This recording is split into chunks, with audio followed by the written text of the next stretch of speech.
I'm Graham Swain and I've got Kelly Evans with me. Kelly, what work do you do? I'm an associate solicitor at the firm doing housing and community care law. Predominantly, I suppose, the most amount of work we do is covering evictions. And what sort of area do you cover overall? We cover really Hampshire, Southampton and Portsmouth because we have court desks across the Hampshire region. What is a court desk? The court desk it's the housing possession court duty scheme provided by the Legal Aid Agency, and it enables tenants or mortgage borrowers to get assistance on the day of their hearing at one of those courts. Generally, someone will just turn up at court for their hearing and they're entitled to free advice from an advisor at Swain & Co. How many people might you see in a typical session? It does range depending on the nature of the court list and which court we're at. It can be anything from a couple of people to, yesterday I saw 9 people. And you saw 9 people. How many of those people were you able to help? On the vast majority of those, I managed to get adjournments or adjournments on terms, so there isn't even a possession order ordered against them. The adjournments give them the opportunity to resolve any outstanding benefit issues they have. For 8 of them, we managed to get some kind of an adjournment. Unfortunately, one of the matters was just too late for that person to be able to retain possession. If someone was evicted, what would happen to them then?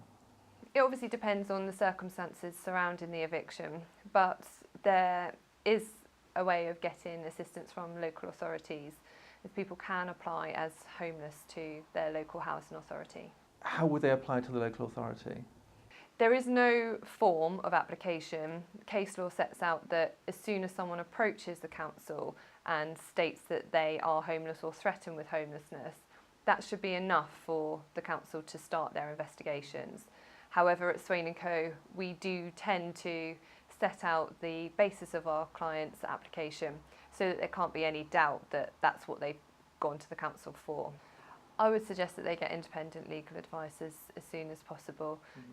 All of our advisors at Swain & Co in the housing team are able to give more advice and support as to what duties the local authority may have to help them. What if the local authority has dealt with someone unfairly? There are a number of stages to a homeless application. The first point where a local authority may, for example, refuse to help someone is they may refuse to offer them temporary accommodation. In those situations, we can consider whether there's any way in which we can challenge that by way of a judicial review. Bed and breakfast, we often think about going away for the weekend and having bed and breakfast. What does it mean to people who are homeless?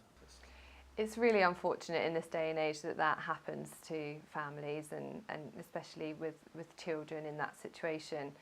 Local authorities can, in certain circumstances, provide bed and breakfast accommodation by way of temporary accommodation, but they are guided to only do that in situations where there is no other accommodation available and for no longer than 6 weeks. How can bed and breakfast affect a family? There's obviously lack of access to cooking facilities.